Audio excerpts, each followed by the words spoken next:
Your hiring practices suck. And I know they do because you always complain about not being able to find good people. Well, on this episode of The Root of All Success, I will be taking you through a time-tested, proven methodology called the 10 Steps to Hire New Team Members that's going to show you how to find, hire, onboard, train, and retain the best talent for your company. Stay tuned. Welcome to The Root of All Success with the Real Jason Duncan, a podcast that explores how the world's most powerful entrepreneurs unlocked success and how their stories can help you do the same. Introducing TEDx speaker, mastermind leader, author, entrepreneur, cigar aficionado, motorcycle enthusiast, and host of The Root of All Success, the Real Jason Duncan. The Real Jason Duncan. Hiring is tough. And in today's show, what I'm going to be talking about is a methodology that's been proven over the last decade to find, hire, onboard, train, and retain the best talent for my companies and for my clients' companies. I'll give you a quick success story. A client of mine that I work with one-on-one came to me last year and was needing some help with his business. He was working too much, wanted to figure out how to exit without exiting. He didn't want to sell, he just needed to figure out how to manage daily operations in a way that didn't steal all his time. And we started working on that process. Well, he had complete employee turnover in his entire company within about 6 weeks. It was an anomaly, and it was as bad as it sounds. But because of that, he got to implement what I'm about to teach you today, and it has completely changed the future of his company. He just told me not too long ago, he said, Jason, I have the best team I've ever had in the entire time I've been in business. And he credits primarily the fact that he used this methodology. So this methodology that I'm going to give you today is called the 10 Steps to Hire New Team Members. Now, I'm going to tell you that there's a free resource that I'm going to give you at the end of this video, at the end of this listening to this podcast, wherever you're listening to it or watching it, whatever it is, you're going to get access to a free resource at the end. You just have to listen all the way through. And then once you get to the end and you hear this free resource, you can go download this free resource. It's yours to keep. And then you can come back and listen to the show and you can, or this episode, or watch this video again, and you can go through the resource with me talking through all the points. Are you ready to dive in? Well, let's do it. So one of the things I've noticed as an entrepreneur myself and as a business coach working with entrepreneurs is that most of them complain at some point about people. Hard to find good people. We can't keep good people. I don't know where to find them. I don't know how to interview them. I don't know how to onboard them. Well, what I did is I had the same problems as an entrepreneur that you did. I'm no different than you. The difference is I started deeply studying the methodologies that my peers were using. And I was pulling out the things that I saw that they were doing that worked. I was pointing out the things that didn't work and stopped doing those. And then realized that what I had discovered is that I'd found that there's 10 things that if I do in pretty much in this order every time, not perfect, but almost without fail, I end up finding, hiring, and bringing on the right person. Now, that doesn't mean that there's going to be people that quit or you have to fire every once in a while. But the reality is, if you follow the mantra, hire slow, fire fast, what you're going to find using this methodology will help you do that. So here are the 10 steps. I'm going to give them really quickly just as a highlight so you know what's coming. And then I'm going to go through each of these 10 steps a little at a time to show you exactly what each of these steps mean. Step number 1 is write an ad. Step number 2 is create an application form. Step number 3 is post your ad. Step 4 is review the applications. Step 5, conduct phone calls. Step 6, conduct in-person interviews. Step 7, conduct a culture check. Step 8, make the offer. Step 9, sign the employment agreement. And step 10, welcome and onboard your new team member. Those are the 10 steps. It's not rocket science. And you probably think, Jason, I'm doing all those things now. Well, I'm telling you, you're probably not doing them the way that I'm about to teach. So stay tuned. Let's dig in. Step number one is write an ad. Now, I want you to put yourself in the position of someone looking for a job in today's market.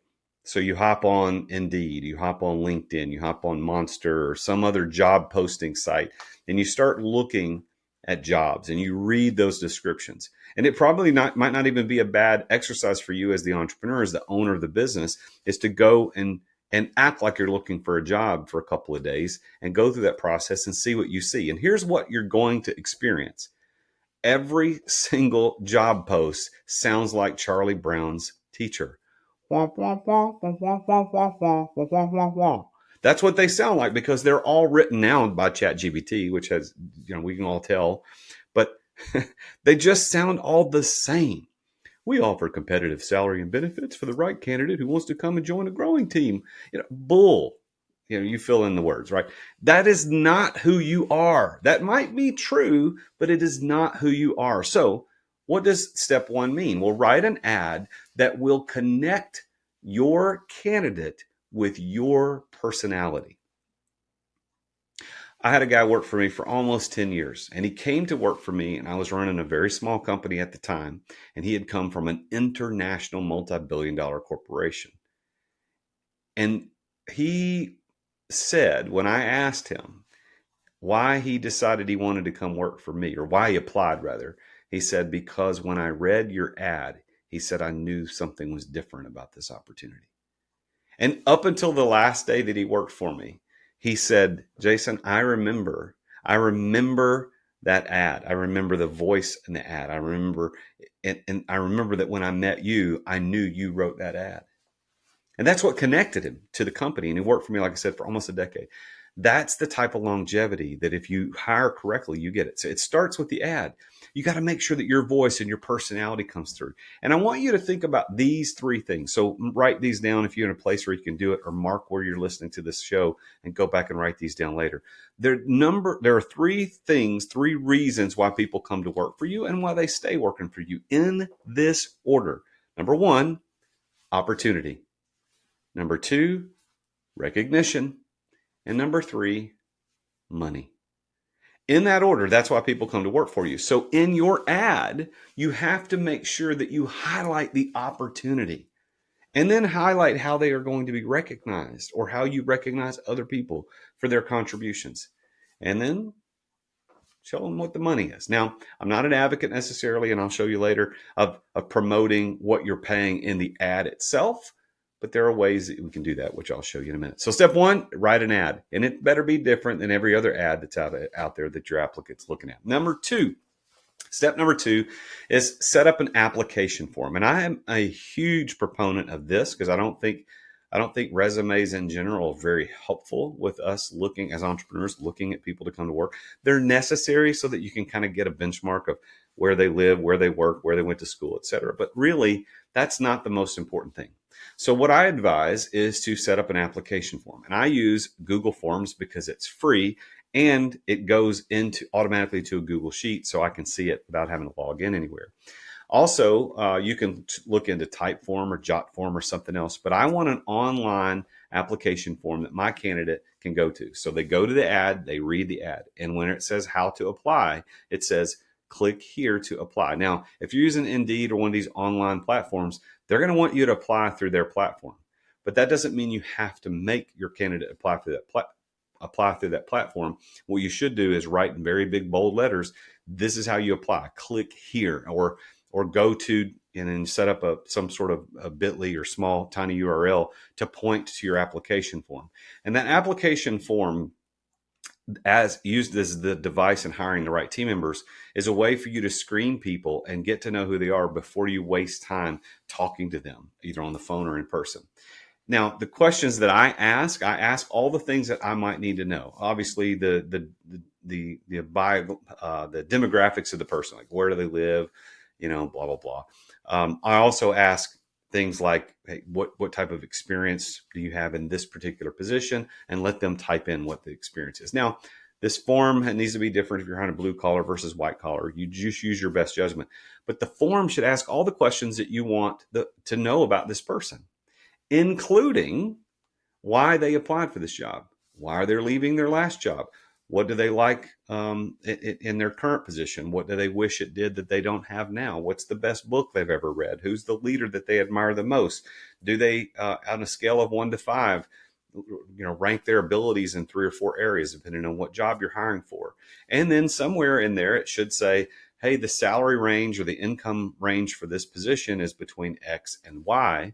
Do you understand? And they have to click yes before they can go on. That's not telling them what they're going to get paid, but it gives them a range. I'm a big believer in giving a range. So you could say this position is going to pay between $100,000 and $150,000. Do you understand? Or it's going to pay between $30,000 and $40,000. Whatever it happens to be, there's no surprises, because you don't want to go through, read a resume, read application, have a phone call, have an in-person interview, love this person. You present them an offer and they're like, I can't pay my bills on that. There's no sense in wasting all that time. So I want you to ask the questions that you think would be really important to know. And if you want help with this, when you get this free resource that I'm going to give you at the end of this video, you're going to be able to download that free resource and then even schedule a call with me to talk about it if you want. So make sure also that your application forms are private and they're not set to be public, because that information should be yours, so that when they hit submit, it only goes to you. So that's your application form. That's step 2. Step 3 is place the ad or post the ad. Now, there's lots of places to post that. Indeed is the granddaddy of them all as it is today in the recording of this video in 2024. LinkedIn is still out there. Craigslist. I don't think you should underplay Craigslist. Again, depending on where you live and what the job is for. I found lots of great employees through Craigslist. ZipRecruiter, Monster, still a thing.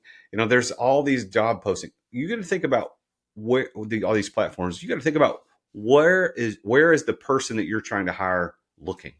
Where is he or she looking? And then you need to make sure that you place it there. All right.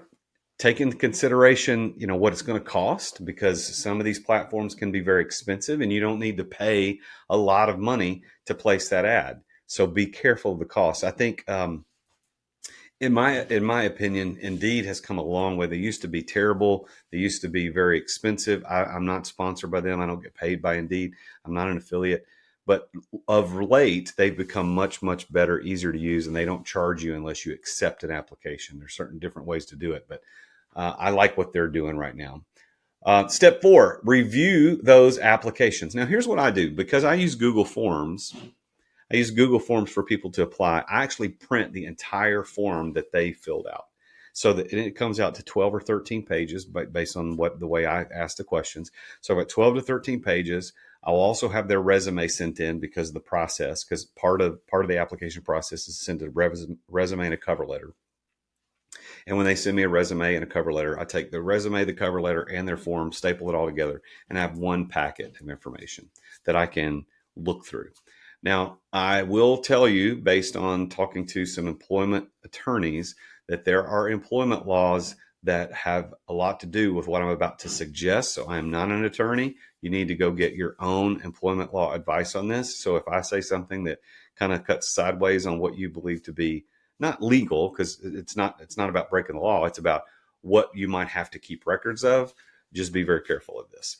So what I do is I actually take in most cases, I take all that form and I just make notes on the resume and make notes on the form, and I might rank them, from 1 to 10, 10 being, hey, this is the ideal candidate. 1's like, I'm not even going to call these people back. I might ask myself questions to ask them later, and I write that all in that paperwork. Now, what I was told by an employment attorney is that anything that you record like that in the process of interviewing or considering candidates is now part of a permanent record. And if there's ever a supposed wrongful termination, they can subpoena those documents. So be careful what you write and how you write it and where you put it. That's between you and your attorney and the laws of your local jurisdiction. But what I just explained to you is what I do. Now, if I'm scoring these candidates on a 1 to 10 basis, I'm not going to be overly critical. I'm also not going to be aloof. I'm going to rank them. And if an applicant scores 5 or less, I'm going to immediately send them an email letting them know that I'm not going to be proceeding. And here's an example of what I would say. Hey, thank you so much for your interest in this position with this company. We appreciate you taking the time to fill out the application form. We've chosen to proceed with another candidate who's a better fit for the opportunity, but I wish you the best of luck. Everything I said there is 100% true because I am pursuing another candidate, and it lets them off the hook. It closes a cycle for them and lets them move on. Now, if an applicant scores between 6 and 10 points, then I would either do one or two things. I'd either schedule a 15-minute phone call with them, or I would call them out of the blue to ask them some questions. Now, I'm a guy who would prefer to call them out of the blue, depending upon the nature of the job that they're trying to fulfill, because I want to see what they're like on the phone without being prepared. So if they say, hey, or if you call them up and they go like, they answer the phone, what? Or they don't answer the phone, or they're really angry, or they're very pleasant and nice. It tells you a little bit about them because they don't know who you are and they don't know what's coming. So if they don't answer, I might even send them a text. Hey, this is Jason with blah, blah, blah. You applied for blank, blank, blah, blah, or whatever. Can you talk real quick? Now that is giving them a little bit of heads up, but at least they're not preparing for a whole day or two in advance for a phone call. And it's a 15-minute phone call. And what I say on that phone call is I say, hey, you applied for this position. I'd like to take just 10 or 15 minutes and ask you some questions and give you a chance to ask me a couple before we decide if we need to move any further. Is that okay? And without fail, every candidate has always said, yeah, that's fantastic. Now, if you are on the call and you know that this person is not good fit, then you need to let them go on that phone call. And I'm going to give you a tip on that in just a minute. But when you are talking to them before you make that decision, I think there are some critical questions you need to ask. You said in the application form that the reason you applied for this position is X, Y, and Z. Could you tell me more about that, please? And that way they can talk a little bit more about what it is. Then I would say something along the lines of the reason we are looking for someone to fill this position is, and I would fill that in. And then I would reiterate the compensation. Hey, the compensation for this position is going to be in this range. Is that doable for you and your family?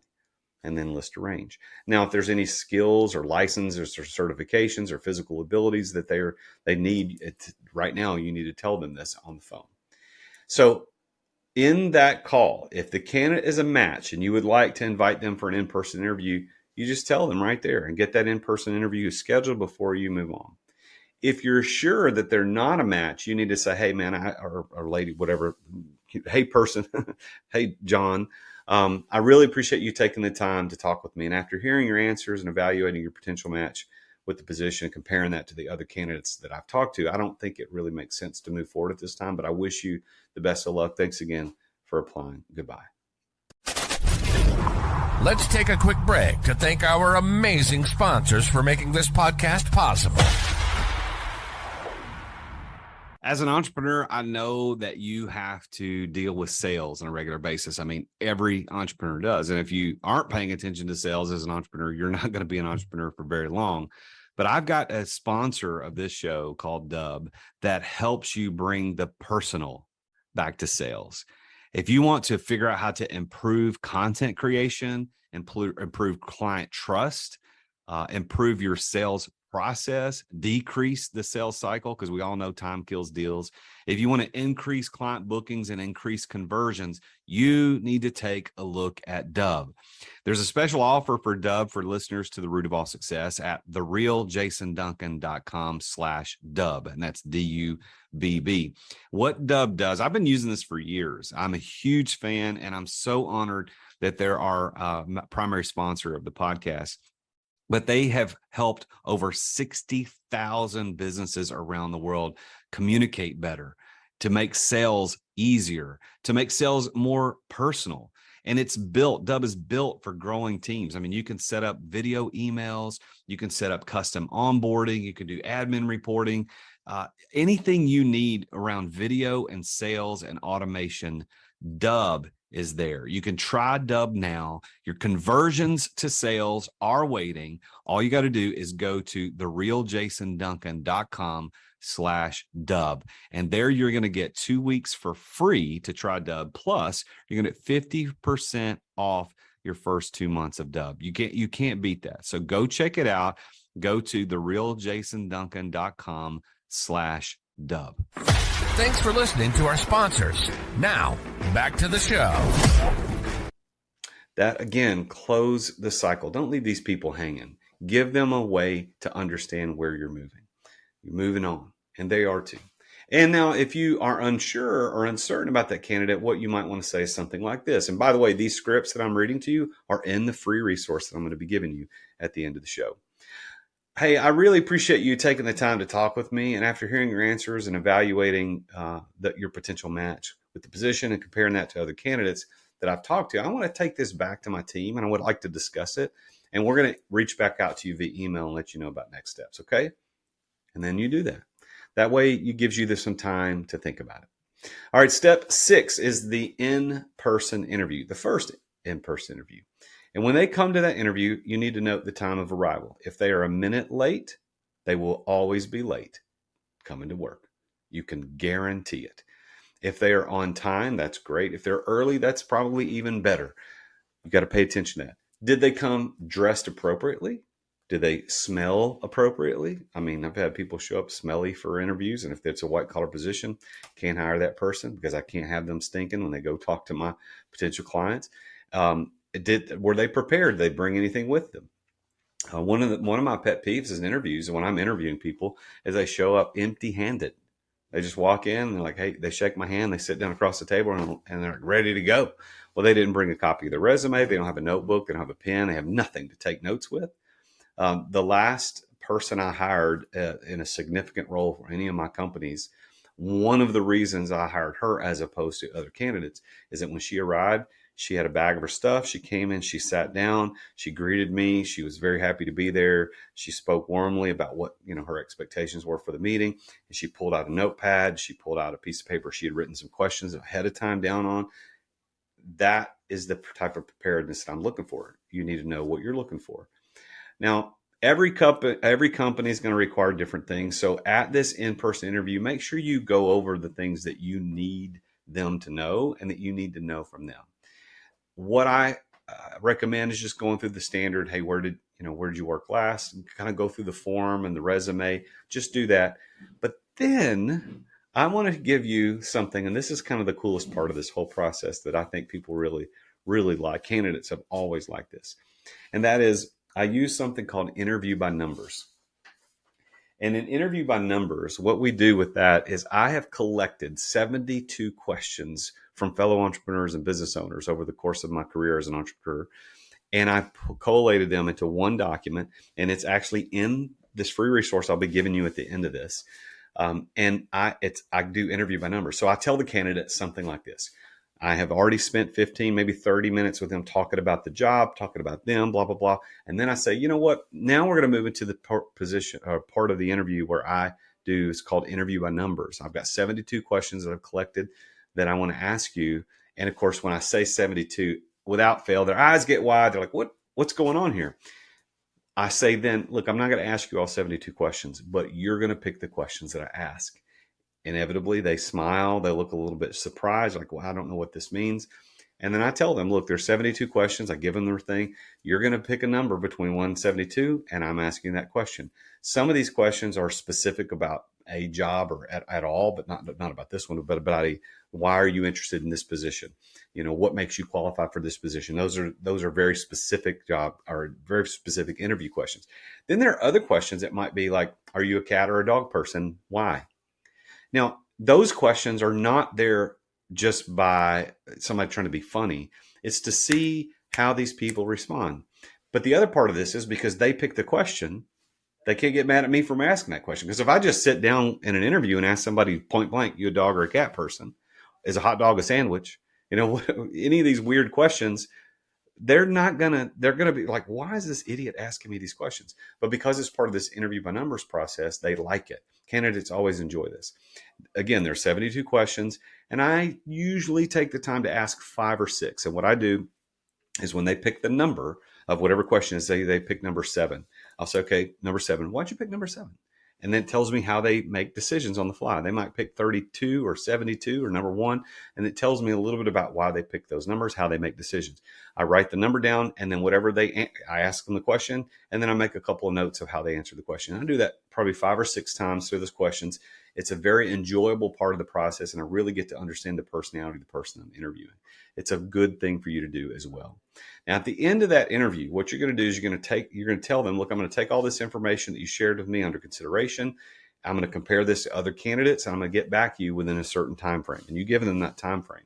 Don't leave them hanging. Treat them the way you would want to be treated if you were working or looking for a job as well. So make sure that you do that. Now, thank them, welcome, thank them for coming in, see them out. And I tell you this, if you know very clearly without question that they're not a potential fit, you need to let them know before they leave. There's no sense in them having a false sense of hope or keeping a cycle open for them. Close it before they leave. And I've done this several times in the history of hiring people. I've hired dozens and dozens and dozens of people. And I've done this, and only twice did the person I tell they weren't a fit and thank them for coming in, and that was done. Only twice did they get a little bit offended. One guy got like royally offended. And then another guy got slightly offended. He didn't understand because we were only 30 minutes into the interview, and I told him it's not going to work. And he kind of was shocked. But then as we got ready for him to walk out and I shook his hand, wished him the best, he turned and said, "Thank you for being honest with me." And that just, he can move on. He can go on with the rest of his day, the rest of his week, the rest of his life, and not wonder whether he's going to be getting an offer from me. Now, a bonus step right here between step 6 and 7 is a pre-employment assessment. Now, I know it's a bonus step, but I would almost require it. As a matter of fact, for my clients that I work with, I can't require them, but as close to requiring them as possible, my clients, when they're hiring people, they have to do a pre-employment assessment. I recommend salestestonline.com. It's for sales and non-sales positions in spite of the name. It's an inexpensive way to do that, but there are others. There's culture index, there's disc analysis, there's predictive index. There's all different kinds of ways to do pre-employment, but you need to do this so that you get some different and better perspective on who the candidate is. Now, step 7, let's assume that they did great in the in-person interview. Their pre-employment assessment came back the way that you hoped it would. Now it's time to do step 7, and that is the culture interview. This is the fitness check. Fitness check, not can they do sit-ups, but can they fit in the company? Now, this includes checking references.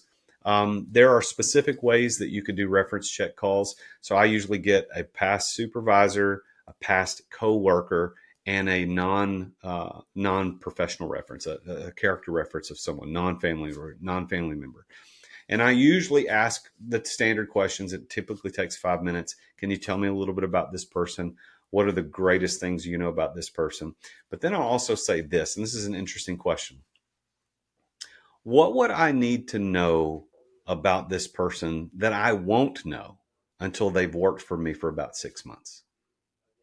And when I ask that question, people always go, that's a great question.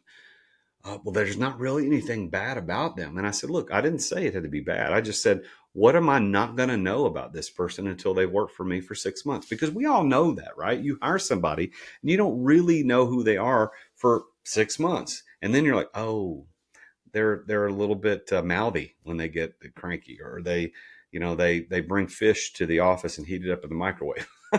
Like, what is it about this person that I need to know? Or they're absolutely spectacular with customers, even though they're not in a sales position.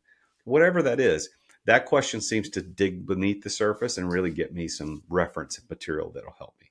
So that's part of my fitness check. But I also include a second in-person interview. And this second in-person interview is designed for them to get access to my team and let my team have access to them as part of the process. So normally what I do is I bring in my top team members or maybe some random folks throughout the office and bring them in, no more than 10 or 12 people. We sit in the conference room and I prep the candidate. Hey, you're going to meet some of the team members today. And my team, I tell them they all get to ask one question, and it doesn't have to be about business. It doesn't have to be about anything related to the job. It just can't be inappropriate. We can't ask questions that you can't ask in an employment relationship, candidate relationship situation. But they can ask any question, do one at a time. And it tells me, how's this candidate going to respond to people? How do they think on their feet? And then I let the candidate ask one or two questions of the team collectively, or if they want to pick one person out and ask a question, that's fine. That just tells me how they're going to fit and the culture of the business. Now, I don't need to, 99% of the time, I don't need to go back to my team after this meeting and say, what'd you think? I can tell it either fit or it didn't. I dismissed them about halfway through the meeting. They're all gone. Now it's just me and the candidate. And now we can get down to brass tacks. How do you feel about working here? If you were offered a position, would you take it today? What questions have not been answered that need to be answered? If I really know I'm ready to offer that job, it's time to move to step 8, and that is the job offer.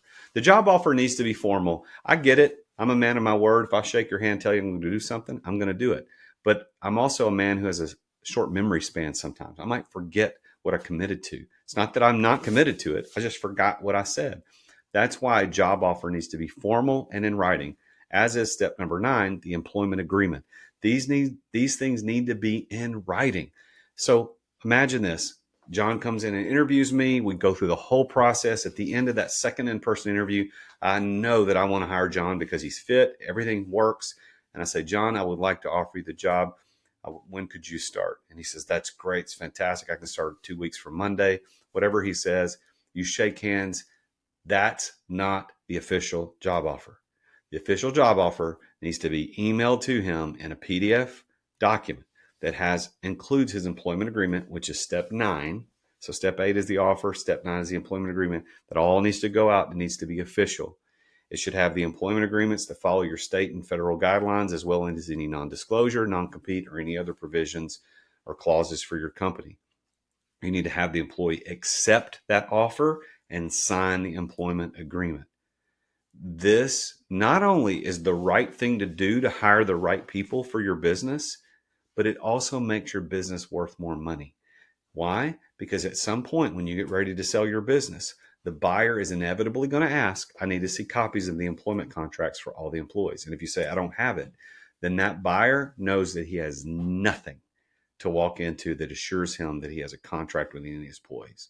You need to make sure that there's an employment agreement, a contract between you and that employee, that they work for you for this amount of money, they do this job, here's what they're supposed to do, et cetera, et cetera. That has to happen. Those are steps 8 and 9. So finally, what's step 10? Step 10 is welcome and onboarding. Step 10 is that first impression, day one, that employee is going to have, that new employee, of how your company runs. And how you set those expectations on day one is what they're going to expect on day 81, day 881, and day 1081. They're going to expect whatever you set up that first day. So here's what it often looks like. New employee comes in, you're like, hey, we're really glad you're here. Once you sit in the conference room, I'll be back. Let me go get some paperwork and we'll get, I got to, what is that? The I-9. Okay. I got to get the I-9. I get your W-2 filled out. And okay. I'll get all that. I'll be back. That all should be set up. So when he or she comes in the office, glad you're here. Here's the schedule of what we're going to be doing this week in your training and onboarding week. So at 9:00 this morning, we're going to meet in the conference room. You're going to have a meeting with all the department directors so they know who you are, you know who they are. Then at 10 o'clock, you're going to meet with HR. You're going to fill out all your paperwork. Then at 11 o'clock, you're going to meet with IT, and you're going to get all your IT, and you're going to get your computer issued, your phone issued, whatever that happens to be. Maybe it's a company car, whatever that happens to be. All that stuff needs to happen day one, or as close to day one as possible. And then at the end of that day, you need to go see them and say, listen, I'm so glad that you're here. We're all glad you're here. Thank you for being here. We can't wait to see where this goes. Now, you have that type of day one or week one with a new employee. Well, you tell me, are they locked in? Are they going to be there? Do they now understand what your expectations are? For sure. As opposed to they come in and it's completely haphazard. Everybody's running around with their hair on fire. They're going to think that that's normal. And if they think that's normal, then that's how they're going to act. They're going to rise to the level that you set in that dynamic that first day, first week. I could tell you that one of my clients hired a new executive assistant. He had never had one before. And I told him this little spiel that I gave you in step 10 here is that welcome and onboarding that first week is so critical, because if she's going to be your assistant and you don't have anything scheduled for that first week for her to do, she's going to think that scheduling things isn't really that important to you. But because he went through and scheduled an entire week with his assistant and he trained her in that first week on everything that was expected, now that she's been there months, guess what she believes is important, and guess what she believes or acts out every day? scheduled. She schedules things. She knows that her boss expects things to be done a certain way, and she appreciated it. So treat that new employee as they're highly desired and they're ready and glad that you're ready and glad that they're there. Make sure you do that. So to recap the 10 steps to hire new team members. Number one, you got to write that ad. That ad's got to have your voice and your personality in it. It cannot sound like Charlie Brown's teacher. Number two, create an application form so you can gather data ahead of time to help you make decisions before you even meet this person. Number three, post the ad in the appropriate place where your candidates are living and working and looking for new work. Number four, review those applications, make notes, of course, follow the appropriate guidelines and make sure you don't do anything outside of employment law. Number five, conduct an in-person phone call. I like to do those unscheduled, but however you want to do it, do those first. Don't invite somebody in cold for an interview because you might not need to waste the time. Do a phone call and you'll know what you need to know. Number six, conduct that in-person interview. Make sure that you give them the opportunity to ask you questions as much as you ask them questions. Remember, it's an interview both ways. They're interviewing you as much as you're interviewing them. Give them that opportunity. And I love the interview by numbers concept. Number seven, conduct a culture check. Make sure that they fit within your business. Make sure you give them the opportunity to interact and see what it's like, because you could have a great person who has all the skills in the world, but they are they stick out like a sore thumb in the whole business and your whole company, and it's going to drag everybody down. Don't do that. Number eight, make the offer. Number nine, get them to sign the employment agreement. And number 10, welcome and onboard your new team member. I'm the Real Jason Duncan, and I promise you that if you do these things, you will have better quality people wanting to work with you, staying with you for a long time. Now, would you like a copy of a PDF document that's 15 pages long that goes into everything that I just said, including those 72 questions? Then I want to give this to you for free. Here's how you're going to get it. Go to therealjasonduncan.com/hiring, HIRING, hiring. therealjasonduncan.com/hiring. You just fill out a form there. We will send that directly to your inbox. And through the process, you'll get an opportunity to have a free call with me to sit down how I can help you implement this into your business. It's a completely free resource, no strings attached. Go to therealjasonduncan.com/hiring. Thank you for being with me on this solo episode of The Root of All Success today. Please make sure you tune in again next week when I talk with yet another very successful entrepreneur about his or her journey to success, because that's what this show normally is about. Today's a little bit different. But thank you for listening. As always, I'm the Real Jason Duncan, and Jesus is King. Thank you for listening to another edition of The Root of All Success with the Real Jason Duncan. If you've enjoyed this week's episode, visit therootofallsuccess.com to access the show notes and other helpful resources. Follow Jason on social media at The Real Jason Duncan. See you again next time here on The Root of All Success.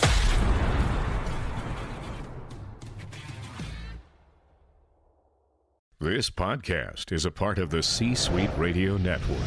For more top business podcasts, visit c-suiteradio.com.